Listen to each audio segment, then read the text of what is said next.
My name is Amelia, and the story I'm about to share with you is not one I've told many people. It's not the kind of story you can bring up over coffee or share casually at a dinner table. It's heavier than that, more complicated, more fragile. It's about a time in my life when I began to question everything I thought I knew. About love, about trust, about family, and about the dangerous space between what feels right and what is right. Greg and I lived in a small beach house in California.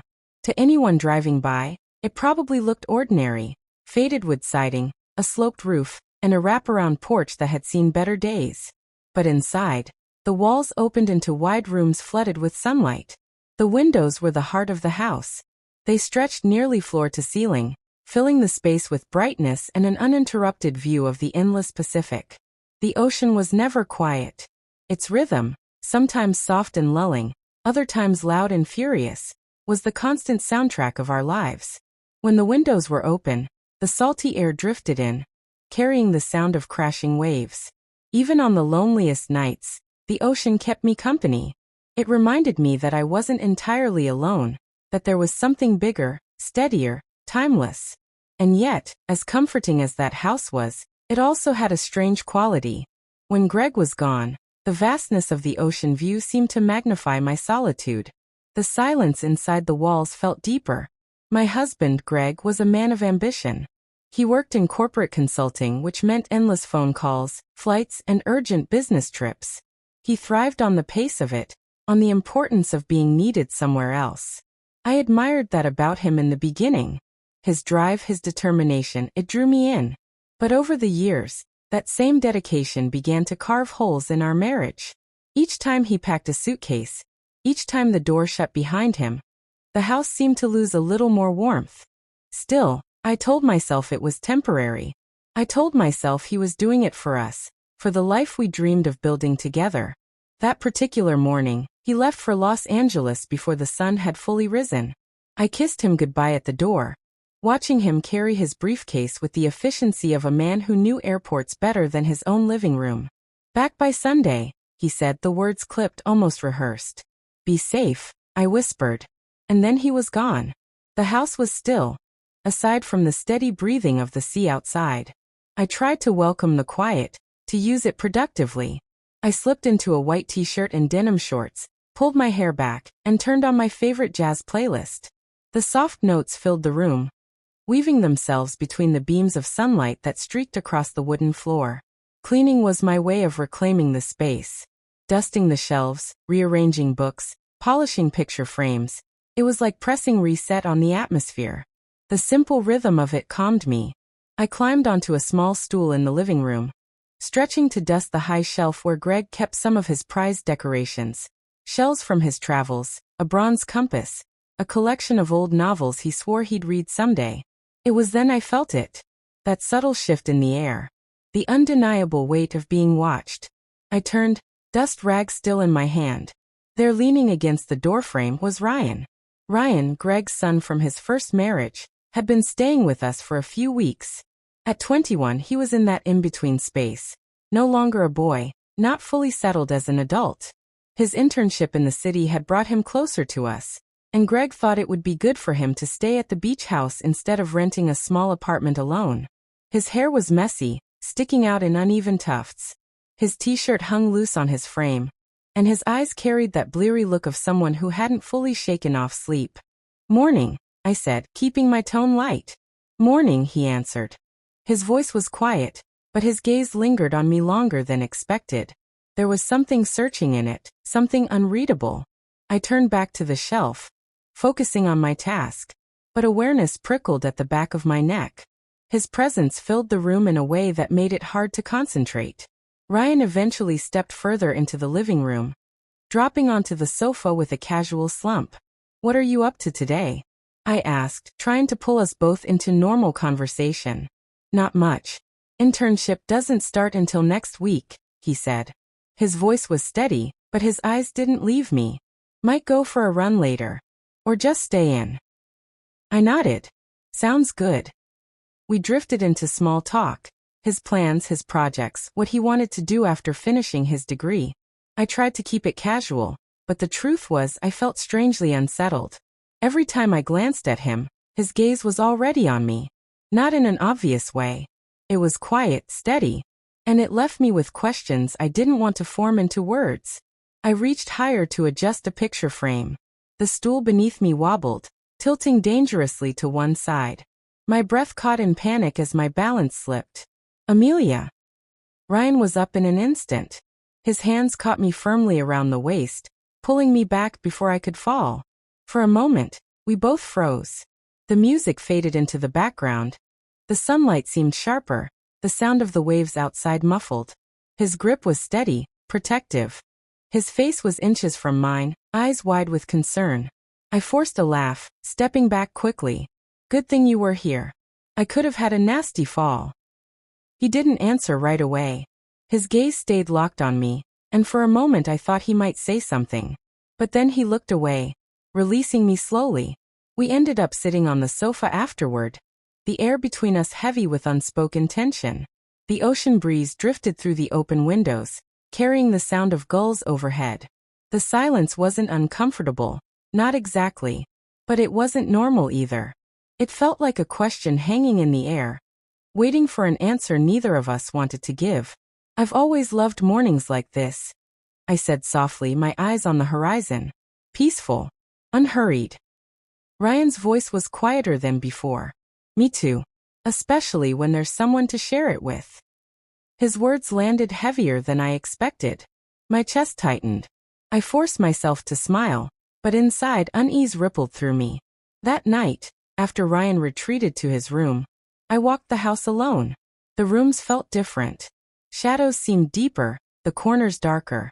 The ocean roared louder than usual, as if it wanted to fill the silence. For the first time, I wondered if this house, this sanctuary by the sea, was beginning to hold secrets of its own. And I wondered if I was ready to face them. The following morning, I went through the mail. Most of it was routine. Bills, flyers, a magazine I didn't remember subscribing to. But tucked between them was an envelope with Greg's name written across it in rushed, uneven handwriting. There was no return address. Curiosity tugged at me. Greg usually had his work correspondence sent to his office, never the house. Why here? I slipped a finger under the seal and pulled out a single sheet of paper. No gritinho, no signature. Just 5 words. She doesn't know the truth. The words stopped me cold. I read them again, slower this time, as if a hidden meaning might reveal itself. She doesn't know the truth. Who was she? Me. And what truth? I tucked the letter back inside, shoving it deep into the stack of mail, my pulse racing. Ryan was already in the kitchen when I walked in. He leaned casually against the counter, scrolling through his phone, but when his eyes lifted to mine, I felt a jolt.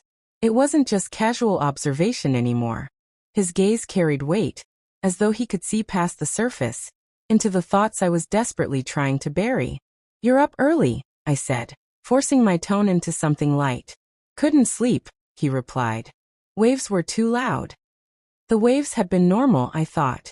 Their rhythm was the same as every night. But I didn't argue. As I poured myself coffee, I realized I was gripping the mug too tightly. The envelope burned in my mind, hidden in the mail pile just a few feet away. Did Ryan know? That afternoon, the house seemed unusually alive. Every creak of wood sounded like footsteps. Every shift of the wind rattling the windows felt like a whisper. I told myself I was imagining it, that solitude had a way of stretching silence until it bent into something else. But even as I dusted the bookshelves, my ears strained for sounds that didn't belong. At one point, I could have sworn I heard voices, faint, muffled, like someone speaking from another room. I followed the sound through the hallway, past the study, into the guest bedroom. Nothing. Just the steady drone of the ocean. But my skin prickled. That evening, I went into Greg's study. The room smelled faintly of cedar and old paper. Books lined the shelves, though most were untouched. His desk was neat, almost too neat, as if order itself was a disguise. While dusting, I knocked a book from the shelf. It landed with a dull thud, pages splaying open. Inside was a photograph. Greg stood in it, years younger, his arm around a woman I didn't recognize. She was smiling, leaning into him as though they shared a private world. On the back, scrawled in fading ink, For G, our forever secret. My breath caught. This wasn't Ryan's mother. And Greg had never once mentioned her. Later, as I sat in the living room staring at the photo, Ryan appeared. His expression shifted the moment his eyes landed on the picture in my hand. You found it, he said quietly. My head snapped up. What do you mean I found it? You knew this was here? Ryan's gaze darkened. He hesitated, then moved closer, lowering his voice. There are things about my father you don't know. Things he's kept from you. The words sliced through the air. Like what? I asked, my voice shaking. He didn't answer. Instead, he looked at me with an intensity that made my chest tighten. Just don't trust everything he tells you. And then he walked away. That night, I couldn't sleep. Every time I closed my eyes, I saw the photograph. The woman's smile. The inked words. The letter in the mail. Beside me, Greg's side of the bed was empty, as it always was when he traveled. The sheets were cool, untouched. I rose and walked through the house. The floorboards groaned under my feet. Shadows stretched long across the walls, shifting with each flicker of light from passing cars outside. When I passed Ryan's room, I paused. His door was slightly open. Inside, he sat at his desk, writing in a notebook. His brow was furrowed, his pen moving quickly. I couldn't see what he was writing, but the intensity in his posture unnerved me. I stepped back before he could notice me, retreating into the dark hallway. The next day, I tried to act normal. I cooked breakfast, watered the plants, even played the jazz playlist again. But the music no longer felt soothing. It felt like a cover. Noise to disguise the tension crawling beneath the surface. At lunch, Ryan broke the silence. Amelia, he said suddenly, his voice low. Do you ever feel like this house keeps things from you? I froze, my fork halfway to my mouth. What do you mean? Just that sometimes, walls have memories. Sometimes people do too. His eyes flicked to mine, sharp and knowing. The words lodged deep in my chest. I wanted to dismiss them as nonsense. But I couldn't. Because I felt it too.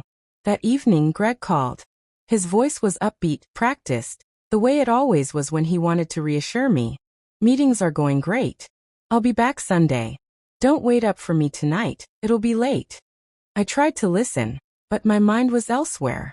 My eyes flicked to the photo on the desk, the envelope tucked inside a drawer, the memory of Ryan's warning. Greg, I asked suddenly, who was she?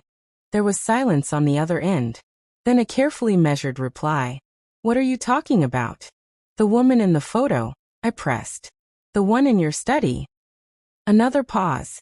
Longer this time. You shouldn't go through my things, Amelia, he said finally, his tone colder. I'll explain when I get home. And then he hung up. That night, the ocean roared louder than I'd ever heard it. The waves slammed against the shore with a fury that rattled the windows. I sat in the living room, the photo clutched in my hand, the sound of the storm outside mirroring the one inside me. Ryan appeared in the doorway. His face was pale, his expression tight. He studied me for a long moment before speaking. You know now, he said softly. Don't you? My chest tightened. Know what? That he's not who you think he is. The storm thundered outside. The air between us thickened. And for the first time, I realized I was standing at the edge of a truth that could shatter everything.